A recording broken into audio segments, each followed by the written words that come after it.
susunan protein penyusunnya. Tapi kalau berdasarkan kemiripan dengan ini berdasarkan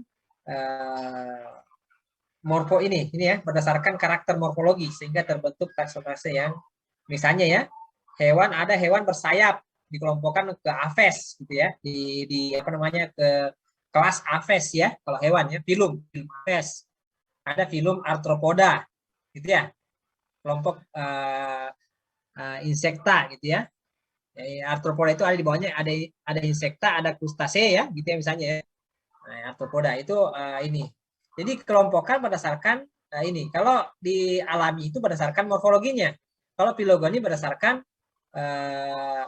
susunan penyusun ininya ya. Kalau buatan, nah ini buatannya berdasarkan misalnya tadi bentuk-bentuknya ya. Mengikut misalnya tadi bentuk pohon sama pertumbuhan ya. Jadi ada ininya. Jadi berdasarkan itu ya, kemiripannya itu berdasarkan artifisial ini, misalnya kemiripan yang kita inginkan. Misalnya saya lihatnya, oh ini pohon, kelompok pohon berapa gitu ya. Atau nggak usah jauh-jauh ya. Misalnya hewan ya, hewan. Oh ini ada berkaki 4 itu buatan ya, seperti itu. Ada ini. Nah, tapi kalau misalnya hewan kaki 4, kaki 3 itu alami gitu ya. Alami juga bisa gitu ya, karena kan kita tidak bisa memaksakan kau 2 atau 3. Kalau buatan kita yang tentukan maunya apa gitu ya. Ya, seperti itu ya. Jadi ada ciri khasnya, karakternya sendiri.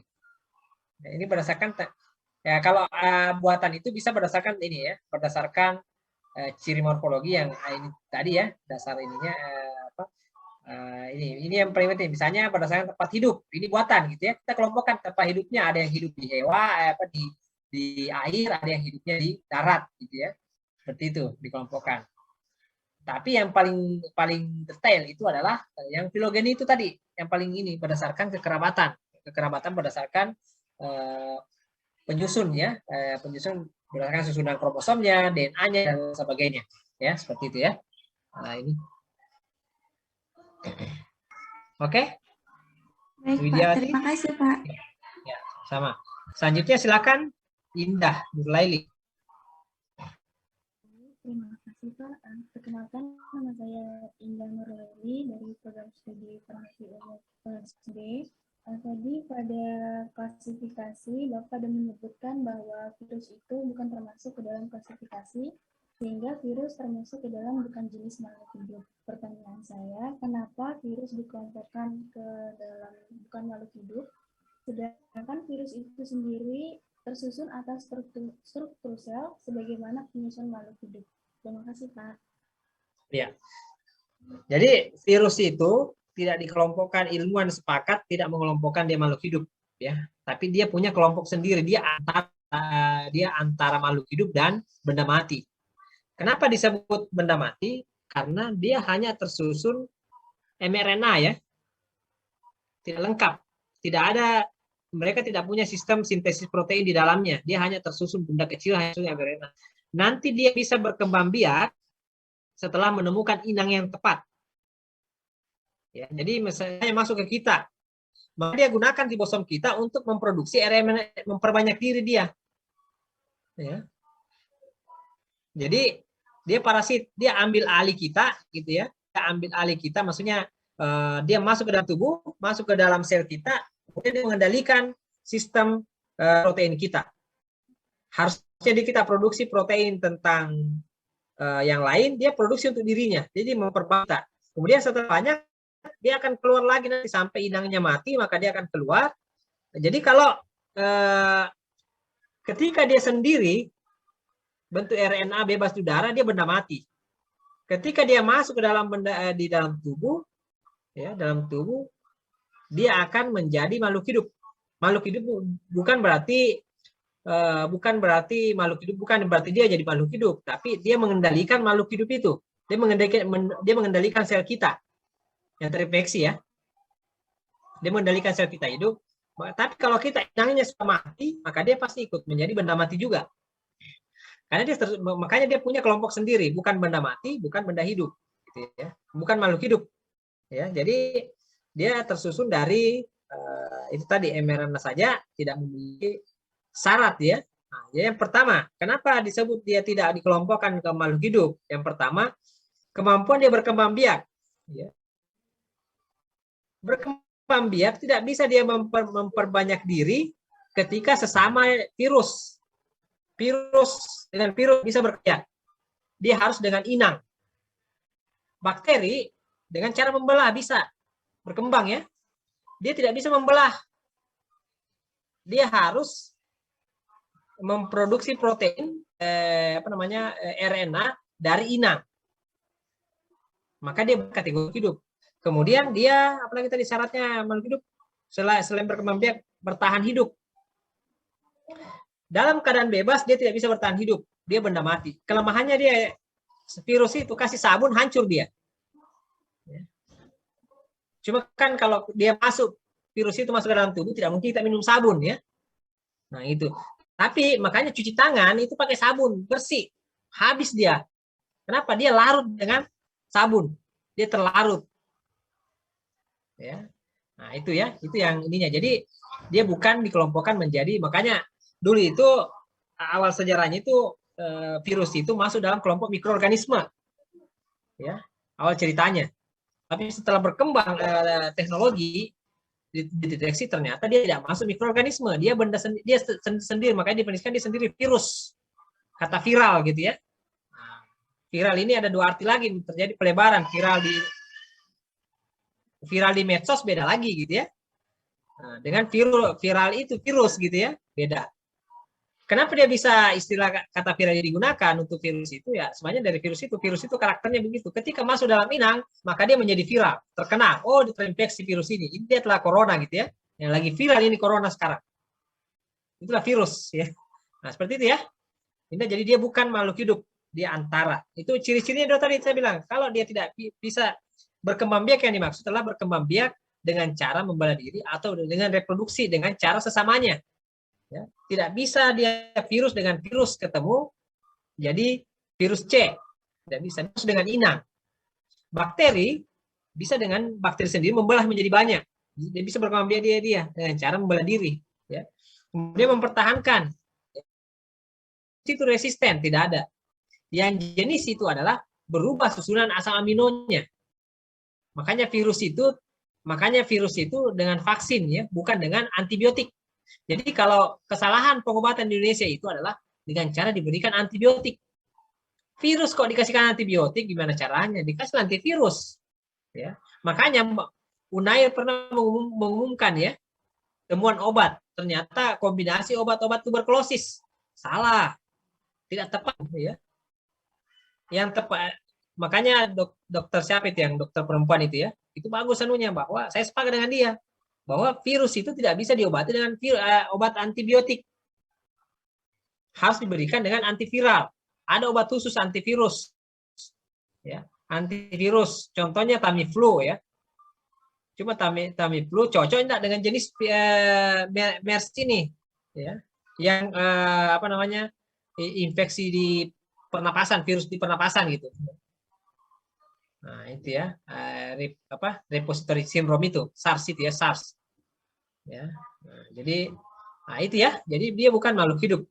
Jadi obat sekarang dikembangkan itu obat antivirus, ada antibakteri, ada antibiotik umum ya, ada antimikroba atau antimikroorganisme, ada obat biasa. Insya Allah nanti kita nanti setelah materi ini adalah makhluk hidup sebagai objek penyakit, itu akan terkait dengan itu ya. Seperti itu ya, Indah ya. Ya, silakan Haidir silakan. Ya. Baik, Assalamualaikum warahmatullahi wabarakatuh. Perkenalkan, nama saya Muhammad Al-Haidir dari Prodi S1 Farmasi Umum kelas C. Saya ingin bertanya Pak, berkaitan dengan makhluk hidup yang membelah diri. Itu sistem yang mengatur pertumbuhannya bagaimana Pak? Misalnya dipotong di bawah bagian kepala Pak, seperti cacing dan bintang laut. Terus ada yang mengatakan juga Pak, kalau itu bukan disebut membelah diri tapi regenerasi. Tidak dapat dibilang menghasilkan individu baru. Nah, apakah hasil yang regenerasi tadi itu memiliki memori yang sama dengan sebelumnya, Pak. Itu saja, Pak. Ya, jadi begini, ada dua di situ memang definisi di situ. Jadi yang membelah diri itu hanya kelompok bakteri ya, membelah itu, yang membelah sempurna. Jadi maksudnya tadi itu membelah sempurna menjadi individu baru, ya. Nah, kalau di bakteri itu kan disebutnya koloni, ya. Jadi kalau dia bisa, jadi dia membelah, membentuk, dia terpisah dari ininya.